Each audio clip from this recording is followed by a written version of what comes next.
दोस्तों नमस्कार। फिर से आपका इस चैनल पर स्वागत है।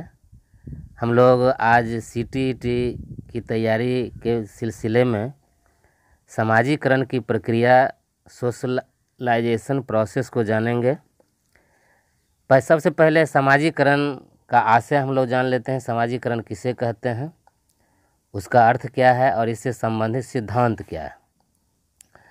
तो जान लें हम लोग, समाजीकरण का आशय है समाज में स्थापित मानवीय मूल्यों से अवगत होना।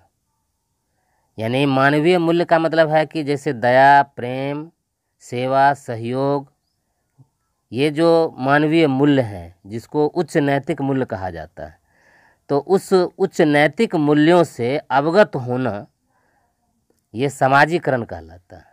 और बच्चे जो है वो चूँकि राष्ट्र के भावी वो भविष्य हैं, तो उनका समाजीकरण होना बहुत आवश्यक है। उन्हें मानवीय मूल्यों से अवगत होना बहुत आवश्यक है। तो इसी कारण से समाजीकरण उनका होता है। और आगे अगर इसको देखें तो यह है कि उन सामाजिक मूल्यों से अवगत होना, उसे अपनाना। यानी सिर्फ सामाजिक मूल्यों को जानना ही नहीं, एक तरह से सामाजिक मूल्यों से अवगत होना और उसे अपनाना, यानी उस पर चलना।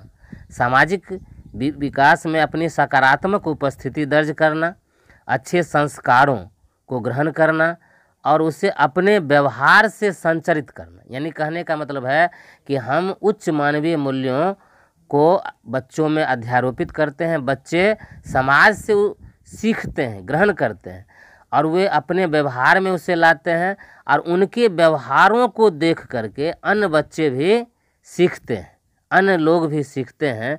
तो समाजीकरण का यही आशय है। हम लोग आगे चलेंगे। किम्बल किंग के मतानुसार समाजीकरण वह प्रक्रिया है जिसके द्वारा व्यक्ति सामाजिक सांस्कृतिक क्षेत्र में प्रवेश करता है एवं समाज के विभिन्न समूहों का सदस्य बनता है, तथा जिसके द्वारा समाज के मूल्यों, यानी समाज के मूल्यों और आदर्शों, मान्यताओं को स्वीकार करने की उसे प्रेरणा मिलती है। किम्बल किंग जो थे बहुत बड़े दार्शनिक थे। वो एक तरह से मनोवैज्ञानिक एक रिसर्चर थे, स्कॉलर थे। तो उन्होंने कहा कि समाजीकरण की जो प्रक्रिया है उसका मतलब होता है कि व्यक्ति के सामाजिक सांस्कृतिक क्षेत्र में प्रवेश करना, यानी सामाजिक सांस्कृतिक क्षेत्र में प्रवेश करना। और समाज के विभिन्न समूहों का बच्चे जब सदस्य बनते हैं, उन मान्यताओं को स्वीकार करते हैं और उन मान्यताओं को, अगर मान्यता स्वस्थ है, अगर मान्यता अच्छी है, तो उससे बच्चे अच्छा बनते हैं। तो कहने का मतलब है कि समाजीकरण एक तरह से एक बहुत सीढ़ी दर सीढ़ी चलने वाला एक प्रोसेस है, जिसमें हम उस समाज के तमाम जो गतिविधियां हैं, तमाम जैसे रीति रिवाज है, तमाम तरह की जो बातें हैं, उससे बच्चे बहुत कुछ सीखते हैं, प्राप्त करते हैं और उसको अपने जीवन में उतारते हैं। इसी तरह से प्रसिद्ध शिक्षा शास्त्री रॉस ने कहा था, उनके विचारानुसार समाजीकरण सहयोग करने वाले व्यक्तियों में हम भावना का विकास होता है और उनमें एक साथ कार्य करने की इच्छा तथा क्षमता का विकास करता है।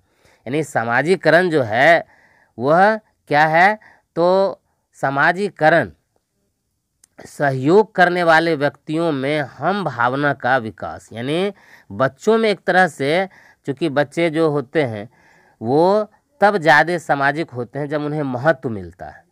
और जब उन्हें महत्व मिलता है तो मैं की भावना आती है और अपने आप को समाज में स्थापित करने के लिए, अपने आप को समाज में प्रस्तुत करने के लिए और अपनी भूमिका जो है वो एक तरह से निर्धारित करने के लिए वो बच्चे जो है समाज में घुलते मिलते हैं, समाज में बढ़ चढ़ करके हिस्सा लेते हैं और सामाजिक जो नियम है, कायदे हैं, उनका पालन करते हैं। समाजीकरण से संदर्भित सिद्धांत, पहला सिद्धांत है स्वदर्पण का सिद्धांत। बच्चे स्वयं के बारे में सोचने की क्रिया इसके अंतर्गत होती है। इसमें परिवार, आसपास का वातावरण और क्रीड़ा समूह आते हैं। यानी कहने का मतलब है कि सबसे पहले तो स्वयं के बारे में बच्चे सोचते हैं और इस सोच में, इस तरह की जो भावना है, इसके विकास में उसके परिवार की बहुत बड़ी भूमिका होती है। आसपास का जो वातावरण है उसकी बड़ी भूमिका होती है। और खेल समूह या क्रीड़ा समूह जिसके साथ वो बच्चे खेलते हैं तो उनके गुणों का भी असर उस बच्चे पर पड़ता है। आपस में जो बच्चे विचारों का आदान प्रदान करते हैं इससे बहुत ज़्यादा प्रभाव पड़ता है। इसका प्रतिपादन कूले ने किया था। एक बहुत बड़े शिक्षा शास्त्री थे कूले, उन्होंने इस विचारधारा का पदार्पण किया था, यानी एक तरह से विचारधारा को दिया था। इसको स्वदर्पण का सिद्धांत कहते हैं। आपको परीक्षा में पूछ सकता है स्वदर्पण का सिद्धांत किन्होंने प्रतिपादित किया था, तो इसका जवाब होगा कूले ने किया था। दूसरा है सामूहिक प्रतिनिधित्व का सिद्धांत। महान दार्शनिक दुर्खिम इसके प्रतिपादक हैं। यानी सबसे पहले तो कूले का जो स्वदर्पण का सिद्धांत है इसको हम लोग समझ लिए, कूले स्वदर्पण का सिद्धांत और सामूहिक प्रतिनिधित्व का सिद्धांत ये जो है दुर्खिम का नाम हम लोग याद रखेंगे, प्रसिद्ध शिक्षा शास्त्री। उनके अनुसार हर समाज में अपनी विचारधारा, मूल्य, भाव, विश्वास, आदर्श, संस्कार तथा मान्यताएं प्रगतिशील अवस्था में होती हैं। यानी कहने का मतलब है कि उस समाज के जो आदर्श हैं, संस्कार हैं, मान्यताएं हैं, जो मूल्य हैं वे जो है प्रगतिशील अवस्था में होती हैं। यानी धीरे धीरे वो जो है वो प्रगति करती हैं, जिसे समाज के व्यक्तियों द्वारा स्वीकृति मिली हुई रहती है। समाज के व्यक्ति उस सिद्धांत को मानते हैं, उस सिद्धांत को आगे बढ़ाते हैं। तीसरा है मैं और मुझे का सिद्धांत। इसके प्रदाता मीड महोदय हैं। यानी मैं और मुझे के सिद्धांत के प्रतिपादक जो हैं वो हैं मीड महोदय। आपको परीक्षा में पूछ सकता है मैं और मुझे के सिद्धांत के प्रतिपादक क्या कौन है, तो मीड महोदय हैं। उनके विचार से बच्चों में स्नेह स्नेह या विश्वास बलवती होती जाती है कि उसकी बातों तथा व्यवहारों का दूसरे व्यक्तियों पर क्या प्रभाव पड़ता है। यानी बच्चों के मन में ये बातें धीरे धीरे आने लगती है कि उसकी बातों से भी समाज के लोग प्रभावित होते हैं और उनके व्यवहार से भी प्रभावित होते हैं। तो ये याद रखने की आवश्यकता है मीड महोदय का जो विचार है। उसके बाद है उसके अंदर मैं की भावना का जन्म होता है। मुझे की भावना उसे सामाजिक गतिविधियों में भाग लेने को उकसाती है। अब आगे है सामाजिकरण को प्रभावित करने वाले कौन कौन से कारक हैं, यानी सामाजिकरण किस किस कारकों से प्रभावित होता है। पहला है बच्चों का लालन पालन, यानी बच्चों का जो लालन पालन यानी पालन पोषण का भी बहुत ज़्यादा प्रभाव पड़ता है। तो पालन पोषण के स्तर के अनुसार ही बच्चों में भावनाएं तथा अनुभूतियां विकसित हो पाती हैं। उनका पालन पोषण जैसा होगा, अगर स्वस्थ तरीके से पालन पोषण होगा या अच्छे परिवेश में पालन पोषण होगा, अच्छे व्यवहार उनको मिलेंगे या उनका जो है पोषण स्तर अच्छा रहेगा, तो उसके अनुसार जो है उनमें भावनाएं और अनुभूतियां विकसित होती हैं। यानी अगर पालन पोषण सही ढंग से नहीं होता है तो बच्चा गुस्सैल होगा, क्रोधी टाइप का या एक तरह से चिड़चिड़ा टाइप का होगा। उसका पालन पोषण स्वस्थ माहौल में होगा तो बच्चा बिल्कुल खुशनुमा उसकी भावना होगी। तो इस तरह से हम देखते हैं कि उसके जो कारक है उसमें दूसरा कारक है सहानुभूति। बच्चे उस व्यक्ति से अधिक अपनत्व रखने लगते हैं जो उन्हें सहानुभूति देते हैं। यानी सहानुभूति की भावना जो है उसके सामाजिकरण में बहुत बड़ी भूमिका निभाती है। समाज के लोग उनको अगर प्रेम देते हैं, सहानुभूति देते हैं तो बच्चे का विकास बहुत अधिक होता है। वंशानुगत गुण, प्रेम, सहयोग, दया, परोपकार जैसे मानवीय मूल्य आनुवांशिक लक्षणों से बच्चों में आते हैं। यानी प्रेम हो, चाहे सहयोग हो, दया हो, परोपकार हो, ये जो मानवीय मूल्य हैं वो आनुवांशिक लक्षणों से आते हैं, माता पिता के जीन से आते हैं, उनके आनुवांशिक गुण से आते हैं, जो सामाजिकरण में प्रमुख भूमिका निभाता है। उसके माता पिता में अगर ये सारे गुण हैं तो बच्चों में निश्चित रूप से ये अच्छे गुण होंगे और सामाजिकरण में वो बच्चा निश्चित रूप से आगे बढ़ेगा। चौथा है परिवार। बच्चे सामाजिक प्रवृत्तियों और व्यवहार को अपने परिवार से अनुकरण करते हैं और जो उसके सामाजिकरण के लिए ज़रूरी है। यानी सामाजिक जो प्रवृत्तियाँ हैं, सामाजिक जो सोशल एटीट्यूड है और या व्यवहार है उसको अपने परिवार से अनुकरण करता है, अपने परिवार से सीखता है। जैसे उसके परिवार के लोग यदि बहुत अच्छे हैं, सामाजिक कायदे में रहते हैं, सामाजिक कार्यों में ज़्यादा से ज़्यादा भागीदारी लेते हैं, सहयोग या प्रेम का वातावरण उस परिवार में है, तो उस बच्चे को निश्चित रूप से वो गुण आ जाता है। पांचवा है पड़ोस। एक अच्छा पड़ोसी बच्चों को सामाजिक बनने में मदद करता है। यानी एक अच्छा पड़ोसी भी किसी भी बच्चे के गुणों के विकास में बहुत अधिक मदद करते हैं। अगर पड़ोसी झगड़ालू हैं तो उसे निश्चित रूप से बच्चों पर प्रभाव पड़ेगा। पड़ोसी यदि अच्छे हैं तो उसका भी प्रभाव अच्छा पड़ता है। उसके बाद छठा है सामाजिक शिक्षण। विभिन्न तरह से सामाजिक गुणों के प्रति आदर का भाव स्थापित करना सामाजिक शिक्षण का उद्देश्य होता है।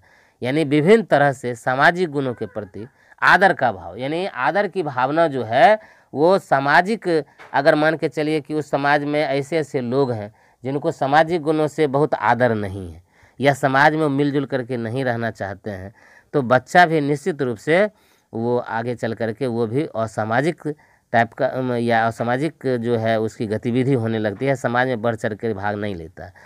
उसके बाद सातवां है पुरस्कार एवं सजा यानी दंड। अच्छे व्यवहार पर पुरस्कार और असंगत व्यवहार पर सजा का प्रावधान बच्चों को सामाजिक बनाता है। कभी कभी आप देखेंगे कि अच्छा व्यवहार अगर बच्चे का है, उसको हम अगर पीठ नहीं थपथपाते हैं, पुरस्कृत नहीं करते हैं या शाबाशी नहीं देते हैं तो बच्चे का मनोबल गिर जाता है।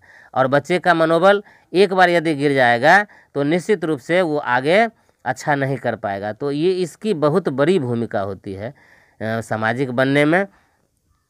तो ये जो है काफ़ी एक तरह से अगर कहा जाए तो बिल्कुल, अगर हम किसी कोई बच्चा अच्छा नहीं कर रहा है उसको हम मान के चलिए कि और पुरस्कृत कर दिए तो उससे भी दूसरे बच्चे प्रभावित होते हैं। उनके मन में ये भावना आ जाती है कि अच्छा करने के बाद भी लोगों को दंड मिल जाएगा या अच्छा नहीं करने के बाद भी पुरस्कार मिल जाता है। तो इसको ध्यान रखने की आवश्यकता है। उसके बाद है विद्यालय या स्कूल। विद्यालय में विभिन्न तरह की गतिविधियों से बच्चों में सामाजिक गुणों का विकास होता है। विद्यालय में अलग अलग तरह की गतिविधियां होती हैं, इससे बच्चों में सामाजिक गुणों का विकास होता है। जैसे मान के चलिए खेल है, सांस्कृतिक कार्यक्रम है या प्रतियोगिता है, तो प्रतियोगिता में ये दिखाया जाता है कि जो विजेता है उनको पुरस्कार मिलता है। तो इस तरह से विद्यालय जो है सामाजिक गतिविधियों का आयोजन करके या सांस्कृतिक गतिविधियों का आयोजन करके बच्चों को सामाजिक बनाने का काम अधिक करते हैं। इसके बाद है धर्म या पंथ। प्रत्येक धर्म या पंथ आदर्शों से प्रेरित होते हैं। दुनिया का कोई ऐसा धर्म नहीं है जो व्यक्ति को गलत आचरण की शिक्षा देता है या व्यक्ति को झूठ बोलना या चोरी या बेईमानी की शिक्षा देता है। प्रत्येक धर्म जो है आदर्शों से प्रेरित होते हैं और यदि उस धर्म के मूल तत्वों की जानकारी अगर बच्चों को मिलती है तो उसमें उच्च नैतिक और चारित्रिक गुणों का विकास होता है। लेकिन धर्म के मूल तत्वों का ज्ञान होना चाहिए। ऐसा नहीं कि धर्म का जो आडंबर है, उसमें जो धार्मिक जो बुराई है उसको ज्ञान अगर बच्चे ले लेते हैं तब उनमें अच्छे गुणों का विकास नहीं हो पाता है। तो धर्म का जो मूल तत्व है वो उसको उस बच्चे में आना जरूरी है। इसके बाद है समुदाय।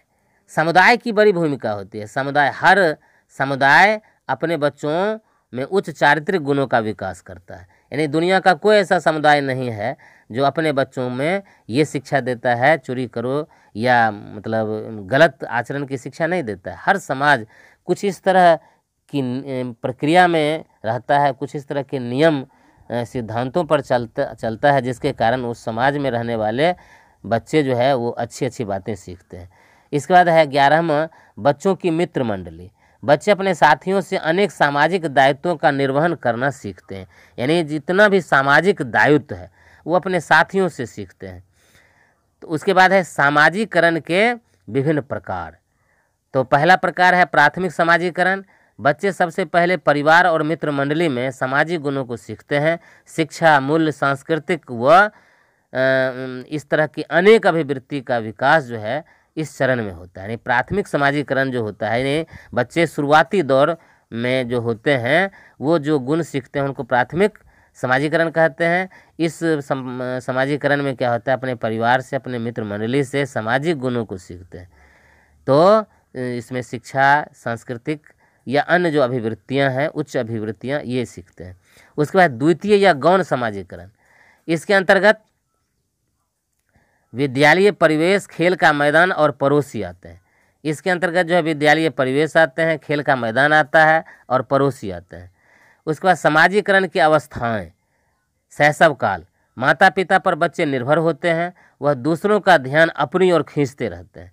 यानी शैशव काल में क्या होते हैं कि बच्चे जो है वो माता पिता पर निर्भर होते हैं और दूसरों का ध्यान यानी अपनी ओर जो है हमेशा खींचते रहते हैं, अपने महत्व को स्थापित करने के लिए बड़ों का ध्यान खींचते रहते हैं।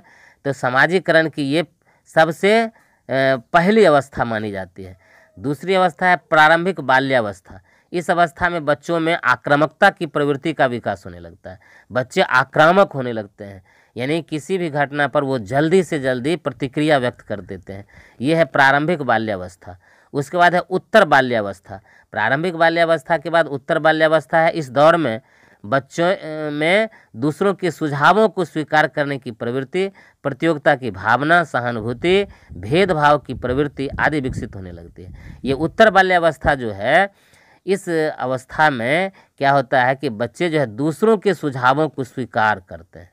प्रतियोगिता, आपस में उनकी प्रतियोगिता की भावना होती है और इसके बाद सहानुभूति, एक दूसरे को देने की भावना होती है और इसके बाद जो है वो माने भेदभाव की भी प्रवृत्ति इस अवस्था में विकसित होने लगती है। आगे है किशोरावस्था। तो किशोरावस्था क्या है? ये एक बहुत महत्वपूर्ण पड़ाव है समाजीकरण के लिए। तो समाजीकरण की बेहद जटिल अवस्था होती है। जटिल अवस्था का मतलब है कि इस अवस्था को हम समझ नहीं पाते हैं कि कब बच्चा जो है किस तरह की भावना को रिएक्ट कर देगा या क्या बोल देगा, उसके अंदर कौन सी भावना चल रही होती है। वो काफ़ी जो है एक तरह से कहा जाए कि बच्चे बहुत ही संवेदनशील इस अवस्था में होते हैं। सामाजिक सूझबूझ का विकास, आत्मविश्वास का मजबूत होना, विषम लिंग के प्रति खिंचाव की भावना। प्रसिद्ध विचारक जोसेफ ने कहा था कि अधिकांश किशोर ऐसे लोगों को मित्र बनाना चाहते हैं जिन पर विश्वास किया जा सके। प्रसिद्ध दार्शनिक थे जोसेफ।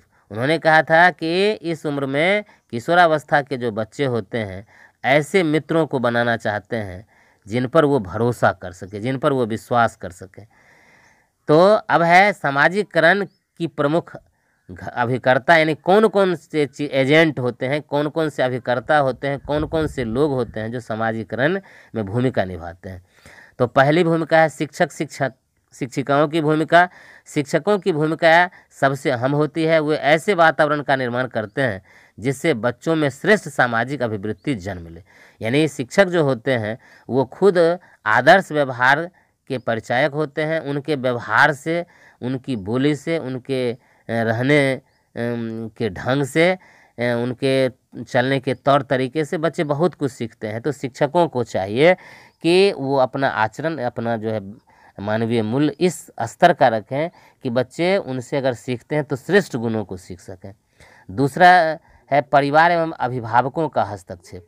सामाजिकरण में परिवार और अभिभावकों का महत्व बहुत अधिक होता है। समाज में अपने को समायोजन के श्रेष्ठ गुणों को बच्चे परिवार से ग्रहण करते हैं। यानी कहने का मतलब है कि परिवार जो होता है वो मुख्य भूमिका में आता है। परिवार श्रेष्ठ है, उसके परिवार में रहने वाले लोग जो होते हैं वो जैसा व्यवहार करते हैं तो उसके अनुसार बच्चों में समाजीकरण की भावना उसी तरह से विकसित होती है। इसके बाद समाजीकरण में क्रीड़ा एवं अन्य गतिविधियों की भूमिका। खेल जो है वो बच्चों को बहुत ज़्यादा विकसित करने की कोशिश करता है। देखते हैं खेल में टीम भावना होती है, एकता होती है, सहयोग होता है और स्वयं को स्थापित करने की भावना होती है। तो ये सारी जो चीज़ें हैं तो खेल के माध्यम से बच्चे बहुत कुछ सीख लेते हैं और उसको आगे के जीवन में उतारते हैं। इस तरह से समाजीकरण का जो चैप्टर है वो ख़त्म है।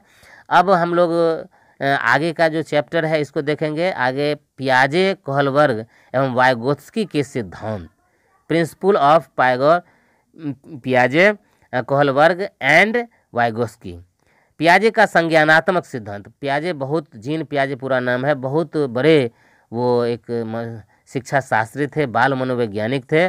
उन्होंने कहा था कि वह प्रक्रिया जिसके द्वारा बच्चों के संज्ञानात्मक संरचना को संशोधित किया जाता है समावेशन कहलाता है।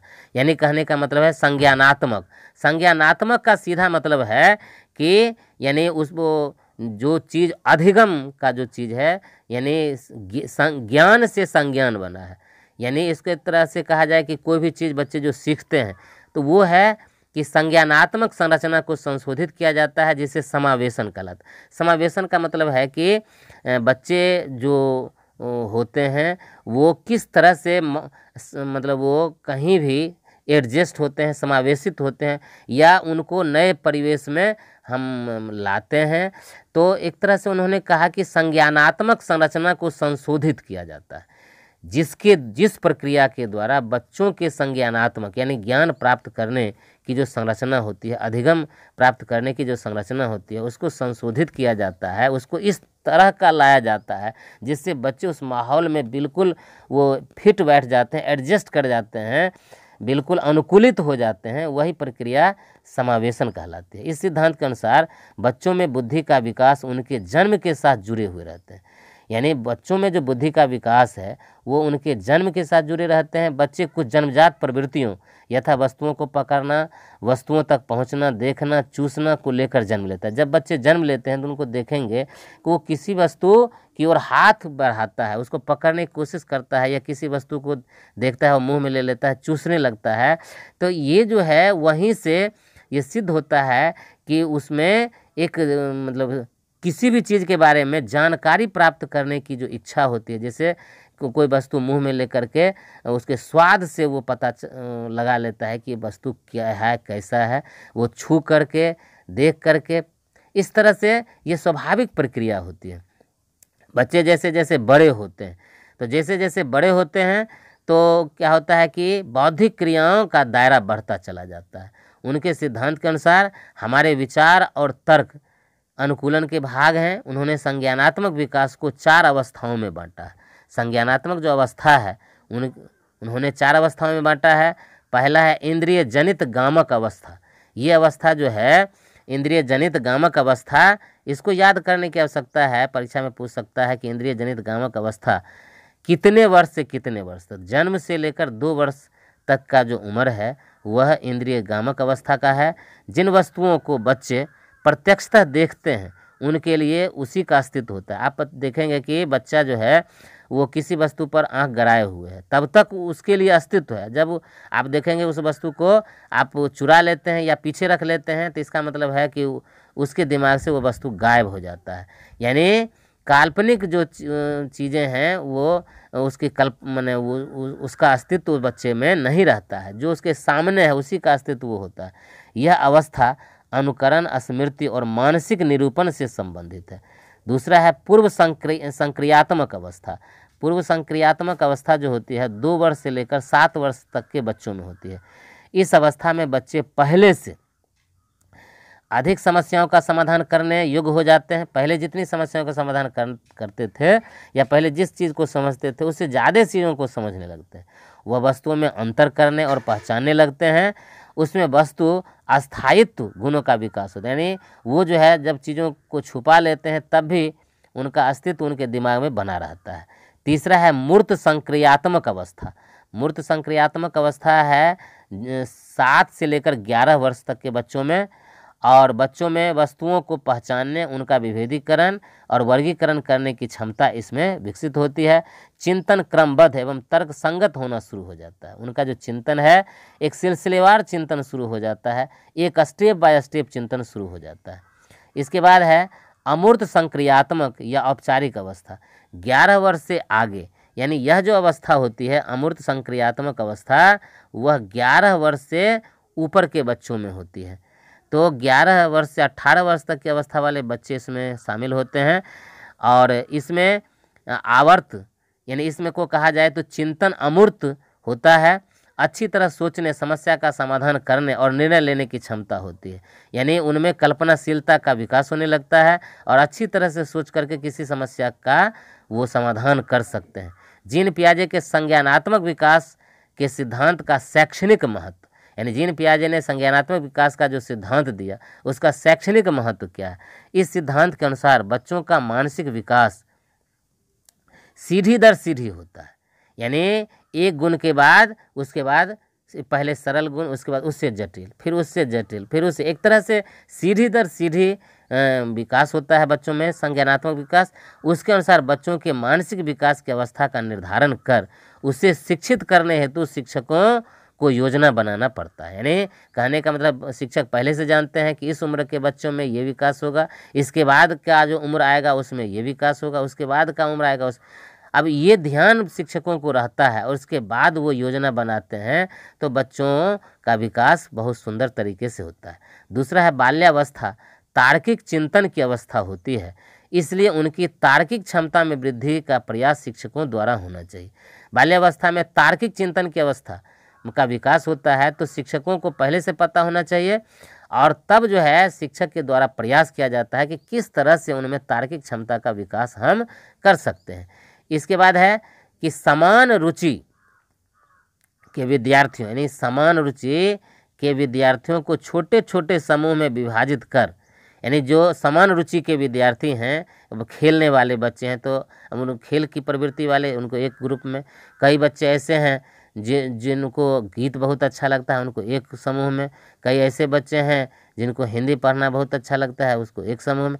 तो समान रुचि के विद्यार्थियों को छोटे छोटे समूह में विभाजित कर उन्हें विचार संप्रेषण के द्वारा वृद्धि के विकास का अवसर देना चाहिए, यानी हम उनको आपस में विचार विमर्श करने का अवसर देंगे और तब उनका बुद्धि का विकास हो सकता है।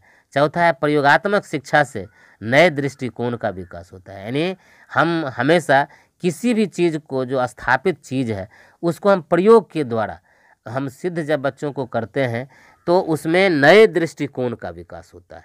आप देखेंगे कि कोई भी क्लास में आप किसी भी तरह का आप नया प्रयोग करेंगे तो नए प्रयोग के द्वारा बच्चे जो है ज़्यादा सीखते भी हैं और उनमें तर्क या उनकी बुद्धि जो है तीक्ष्ण होती है और उनके दृष्टिकोण का भी विकास होता है। विभिन्न प्रकार की प्रतियोगिताओं से नई सोच और नए विचार जन्म लेते हैं। इसके बाद है जीन पियाजे के अन्य सिद्धांत, निर्माण और अन्वेषण का सिद्धांत। कोई बच्चा व्यवहार या विचार का निर्माण और उसे स्थापित करने के लिए अन्वेषण दृश्यों का यानी दृश्यों का अन्वेषण करता है, यानी कोई बच्चा जो है वह मतलब अपने व्यवहार या विचार जो उनके मन के अंदर विचार और व्यवहार चल रहा है उसको स्थापित करने के लिए क्या करते हैं कि तरह तरह का अन्वेषण करते हैं, तरह तरह का खोज करते हैं, तथ्यों को सिद्ध करने के लिए अलग अलग तर्क को ईजाद करते हैं। ज्ञान नकल से नहीं खोज से विकसित होता है, ये बात जान लें कि कभी भी ज्ञान जो है वो नकल से नहीं, उसको तरह तरह की खोज के लिए प्रेरित किया जाता है, तरह तरह के अनुसंधान के लिए प्रेरित किया जाता है और तब जा कर के उनमें अधिक बुद्धि का विकास होता है। पहली बार क्रमानुसार लंबाई चौड़ाई या ऊंचाई वस्तुओं को सजा कर रखने की क्षमता सिद्ध करती है कि उसमें बौद्धिक दक्षता है। कोई बच्चा जो है उसको आप विभिन्न आकार की वस्तु को दे देंगे और वह अगर लंबाई के मुताबिक सजा लेता है या ऊंचाई के मुताबिक सजा लेता है तो यह जो क्षमता है ये क्षमता सिद्ध करती है कि उसमें बौद्धिक दक्षता है। कार्य क्रिया अर्जन का सिद्धांत। पियाजे के अनुसार जब तक बच्चा किशोरावस्था तक आ नहीं जाता तब तक उसमें परिवर्तन होते रहते हैं, यानी किशोरावस्था तक आने तक जो है वो परिवर्तन होते रहता है। एक अवस्था से दूसरी अवस्था में पहुंचना सात्वीकरण कहलाता है, यानी एक अवस्था से दूसरी अवस्था में पहुंचना किसी भी बच्चे का वो सात्वीकरण यानी आत्म सात्वीकरण या सात्वीकरण कहलाता है। एवं संतुलन ये जो है ऐसा जो है मतलब अपने गुणों का जो विकास होता है उसमें जो संतुलन होता है, अगर सही ढंग से संतुलन है तो एक अवस्था से दूसरी अवस्था में बच्चे आसानी से पहुंच जाते हैं। इसके बाद है नैतिक विकास का सिद्धांत। दो अवस्थाएं इसकी होती हैं, प्रायत सत्ता की अवस्था जो जीरो मतलब एक तरह से कहा जाए प्रायत सत्ता की जो अवस्था होती है वो 2 से लेकर 8 वर्ष की अवस्था होती है, 2 से लेकर 8 वर्ष तक की। स्वायत्त नैतिकता 9 वर्ष से लेकर के 11 वर्ष तक की अवस्था होती है। इसके बाद है लॉरेंस कोहलबर्ग जो एक बहुत बड़े मनोवैज्ञानिक थे, शिक्षा शास्त्री थे, उन्होंने भी नैतिक विकास से संबंधित जो है वो सिद्धांत प्रतिपादित किया था। इस सिद्धांत को हम लोग देखेंगे। पहला है पूर्व परंपरागत स्तर या पूर्व नैतिक स्तर जो 4 वर्ष से लेकर के 10 वर्ष तक के बच्चों में होती है। फिर दूसरा है दंड तथा आज्ञा पालन अभिमुखता। दंड से बचने के लिए कोई बच्चा समाज स्वीकृत व्यवहार या प्रतिमान अपनाता है, यानी कहने का मतलब है कि बच्चों में जो अच्छे गुणों का विकास होता है, आप देखेंगे शुरुआती दौर में अच्छे गुण वो दंड से बचने के लिए ही बच्चे जो है अनुशासन में आते हैं या अच्छे अच्छे गुणों को अपनाते हैं। कभी कभी देखेंगे कि प्रोत्साहन पाने के लिए भी बच्चे जो है अच्छे गुणों को अपनाते हैं। फिर दूसरा है आत्म अभिरुचि तथा प्रतिफल। पुरस्कार हेतु नियम पालन करता है, यानी कहने का मतलब है कि पहला उन्होंने नियम दिया कि दंड तथा आज्ञा पालन अभिमुखता, यानी दंड से बचने के लिए बच्चे आज्ञा पालन की ओर अग्रसर होते हैं। और दूसरा दिया कि पुरस्कार पाने के लिए वो अच्छे अच्छे नियमों का पालन करना पसंद करते हैं। इसके बाद है परंपरागत नैतिक स्तर 10 से लेकर 13 वर्ष की अवस्था तक बच्चों में होती है। इसके 2 चरण होते हैं। पहला चरण है अधिकार संरक्षण अभिमुखता, यानी बच्चे जो है अपने अधिकार को संरक्षित करने का प्रयास करते रहते हैं, यानी अधिकार जो उनको मिला हुआ है उसको प्राप्त करने और उनको अपने से वो छीना नहीं जाए इसकी कोशिश करते रहते हैं। दूसरा है अच्छा बालक या अच्छी बालिका उत्तर परंपरागत नैतिक स्तर या आत्म अंगीकृत नैतिक मूल्य जो 13 वर्ष से लेकर ऊपर के बच्चों में होता है। तो ये क्या होते हैं कि परंपरागत समाज में जो स्थापित जो नैतिक गुण हैं तो उसको अंगीकृत करने की भावना उनमें जगती है, स्वीकार करने की भावना उनमें जगती है। यानी 13 वर्ष या 13 वर्ष से ऊपर के जो बच्चे होते हैं उनमें धीरे धीरे नैतिकता का विकास, जैसे दया, प्रेम, करुणा, सहयोग, सहानुभूति, ये भावना जो होती है विकास होने लगता है। इसके भी 2 चरण होते हैं। पहला सामाजिक अनुबंध अभिमुखता, यानी सामाजिक जो पहले से कुछ जो नियम परिनियम चल रहे हैं उसकी ओर बच्चे अग्रसर होते हैं, ये है। दूसरा है सार्वभौमिक नैतिक सिद्धांत अभिमुखता। सार्वभौमिक का मतलब है कि हो सकता है उस समाज में वो चीज़ें नहीं है, लेकिन उस देश में, पूरे विश्व में कहीं भी अगर इस तरह की नैतिकता है तो वो भी जो है इस उम्र में बच्चों में धीरे धीरे आने लगती है। जैसे मान लीजिए कि किसी खास विशेष क्षेत्र में हो सकता है कि सांप्रदायिकता मतलब सांप्रदायिक कट्टरता है, लेकिन अगर हम देश विदेश के स्तर पर देखा जाए तो सांप्रदायिक सद्भाव की भावना है। तो बच्चों में क्या है, कट्टरता को छोड़ करके सद्भाव की भावना की ओर भी विकास होने लगता है, जिसको हम लोग सार्वभौमिक नैतिक सिद्धांत अभिमुखता कहते हैं। कोहलबर्ग के नैतिक विकास के सिद्धांत की दूसरी वो अन्य अवस्थाएं स्वकेंद्रित अवस्था। स्वकेंद्रित का मतलब होता है अपने अंदर, अपने केंद्र में, अर्थात तो बच्चा जो है स्वकेंद्रित हो जाता है, अपने गुणों का उसके अंदर ही चिंतन करके और विकास होने लगता है, जिसको स्वकेंद्रित कहते हैं। परंपराओं को धारण करने वाली अवस्था, कुछ गुण इस तरह से होते हैं जो पहले से चले आ रहे हैं, वर्षों से चले आ रहे हैं, सामाजिक मान्यता, सामाजिक परंपरा, तो उसको भी धारण करने की अवस्था होती है। फिर होता है आधारहीन आत्मचेतना अवस्था, अर्थात ऐसी आत्मचेतना अवस्था जिसका उस समाज में आधार नहीं है। तो आधार ही नहीं है लेकिन वो आत्मचेतना उस बच्चों में है। आत्मचेतना का मतलब है कि खुद वो चिंतन करके देखता है कि उसके लिए ये अच्छा है या नहीं है। फिर है आधार युक्त आत्मचेतना, अर्थात ऐसी आत्मचेतना जिसका तर्क है, जिसके मतलब जिसको सिद्ध करने के लिए बहुत सारे ठोस तर्क हो सकते हैं। तो ऐसे भी गुणों का विकास जो है इस अवस्था में होता है, जिसको हम लोग आधार युक्त आत्मचेतन अवस्था कहते हैं। उसके बाद है वाइगोस्की का सामाजिक विकास का सिद्धांत। सोवियत रूस के मनोवैज्ञानिक थे वाइगोस्की, उन्होंने मतलब एक कहा था कि बच्चों का जो विकास होता है, सामाजिक जो विकास होता है, उसमें बताया था कि बालक के हर प्रकार के विकास में समाज का बहुत ज़्यादा योगदान होता है। यानी चाहे बच्चे में मानसिक विकास हो, संज्ञानात्मक विकास हो, मनोक्रियात्मक विकास हो, भावनात्मक विकास हो, संवेगात्मक विकास हो, जो भी विकास हो उसमें समाज का बहुत बड़ा योगदान होता है। बगैर समाज के वो बच्चे में आगे किसी भी प्रकार का विकास नहीं हो सकता है। उन्होंने आगे कहा था कि समाज में घुलने मिलने से बच्चों में अच्छे अच्छे गुणों का विकास हो सकता है और बच्चे जो है वो आगे चल करके मतलब एक तरह से उनका व्यक्तित्व काफ़ी निखर जाता है, उनका व्यक्तित्व काफ़ी विकसित होता है।